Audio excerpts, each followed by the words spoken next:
Yeah, so there we go. That was us in Phasmophobia. It's good, almost a little over 6.5 hours of Phasmophobia. Lots of fun, lots goofing around. Nightmare update was pretty sweet. We can actually just take a quick look at all the patch notes now. So as we know, the Maple Lodge campsite came out. Medium-sized map. They added more objects to it and more visual details with more unique objects, which I kind of noticed. They're kind of upgrading the game a little, or updating the game a little bit to like work better with newer computers. So some of the older computers might have problems. Other locations are also going to get more detail and unique objects at a later date. So of course, if you got an older system, it might have a little bit of an FPS problem. Hopefully they'll be able to like set your own cap to it. If not, there are ways around it. Like, you know, adjust the graphics for the game using like your different editors for the game, kind of like in the control panel. For if you've got NVIDIA, you can set a cap on your FPS there. By just going to, where is it? There's a setting in here. I suddenly just don't remember where it was. But yeah, you can adjust your settings in there. Difficulty reworks. So this is just the rework generally. A percentage of doors will now start open at random, depending on the difficulty, which is a big thing. It doesn't actually tell you how many doors it looks like. So these are your normal ones. One of the biggest things is like there's fewer hiding places. I noticed in a lot of buildings, they're filled with like boxes and stuff like that. Professional, which is what you usually play on, there's way fewer. I think in the house, there's maybe 2 out of 6 or 7 that were just full of boxes now.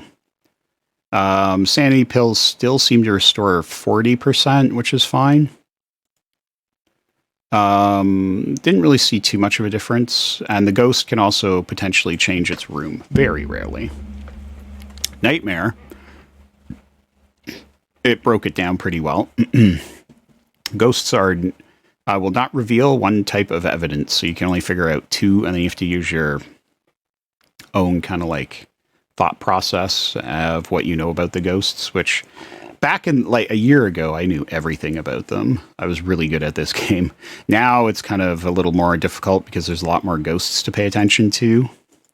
The ghost will sometimes change its preferred room after moving, which actually happens quite a lot. So it says change its preferred room after moving. So I think that also counts when it hunts sometimes. No setup time. So like if you don't have, your sanity just starts tanking as soon as you begin. Shortest grace hunt periods. Basically, the ghost will kill you almost as soon as it spawns, as we saw. Longer hunt duration, long hunt duration. I think it's like a full minute. If it kills anyone, it keeps hunting. Sanity pills restore much less sanity. So here it restored 40. We don't know how much it restores on Nightmare because we can't see the screens. So if it was 40 here, and if this is much less, I'm assuming it's 30% restored. I'd have to figure out the math of how much sanity you lose on professional for time spent in the house to get a rough idea of when you could probably use these pills. It's almost better that not for no one to use these pills until there's maybe like 1 or 2 people left. Then one of those people take all of the pills, go back up to 100, and then that way, that one person hopefully will be able to figure out what the ghost is. Fuse box starts off. There's almost no hiding places anywhere. And paranormal interference has damaged your monitoring equipment, and we know what those are.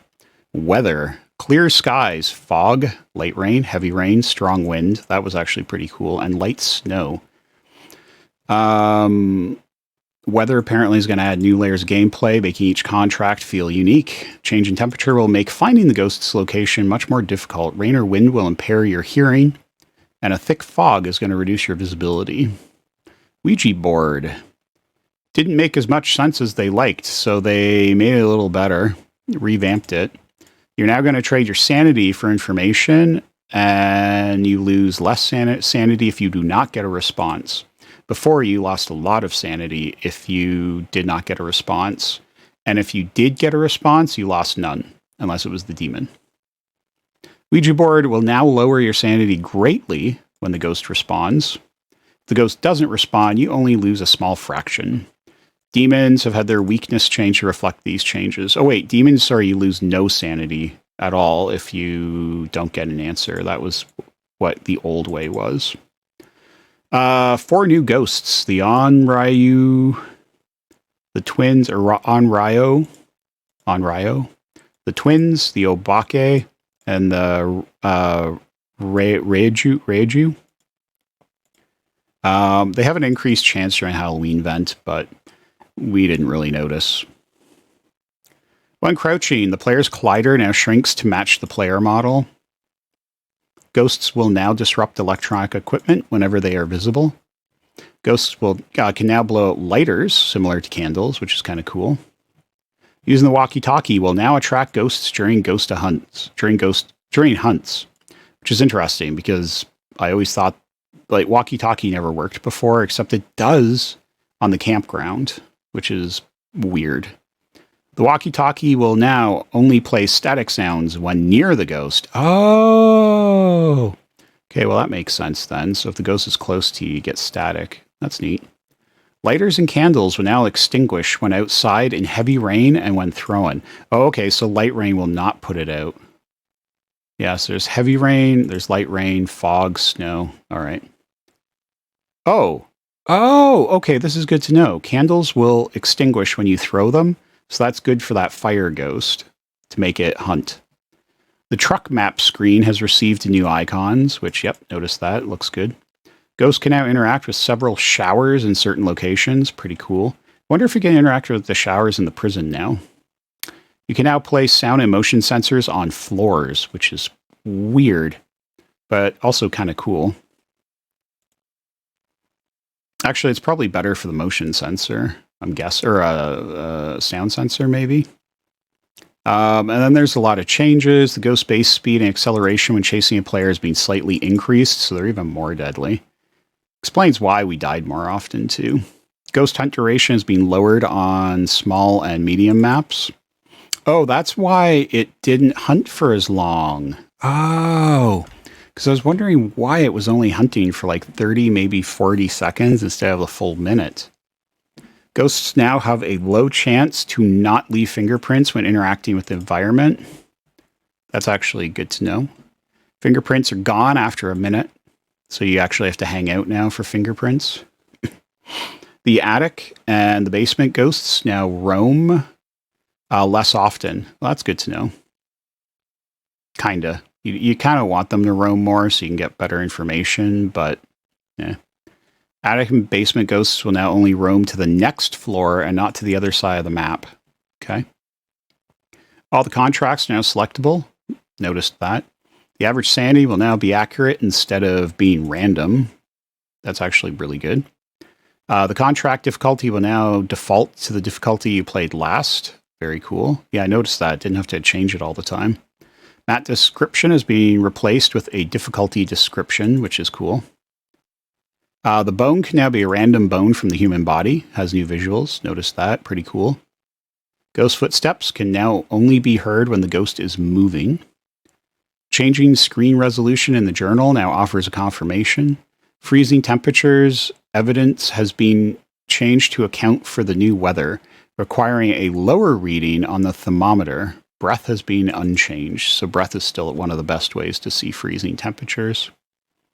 Fuse box on and off indicator has been split into 2 different lights instead of one that changes color. I wonder why they did that.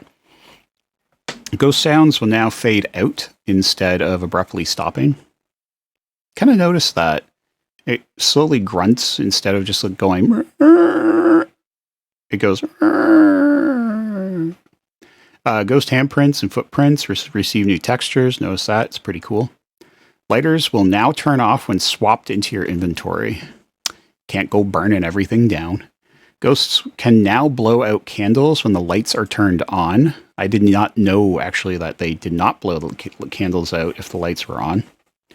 Several rooms have been renamed on Edgefield, Bleasdale, and Grafton. The ghost events will now last a minute of 1 second. That's really good. Because sometimes a ghost event would happen and you had like no idea it happened. Window knocks will now give noise on the parabolic. Ooh. Makes me want to try using it now. Several photo frames have had their photos replaced. Oh man, we should have been looking at more photos. See what's going on there. Heartbeat will now fade in and out. The volume is also being lowered. It's good to know. And then there's just a bunch of fixes. Yeah, that's pretty sweet. Rate that up. 903. Yeah, so there we go. There's the big changes. It's a lot of changes, and it's a lot of fun. This was a good day. We're going to be playing a lot more on Wednesday, so feel free to hit the follow button and come on back. I'll probably be doing a rerun of this, plus all the other ones, tomorrow morning, to try and get some more people to come and hang out and watch. This is usually my bigger day of, or my bigger stream of the year, so yeah, I look forward to it. Anyway, everyone, thank you very much for coming to hang out. Appreciate it, and I'm out of here. Bye.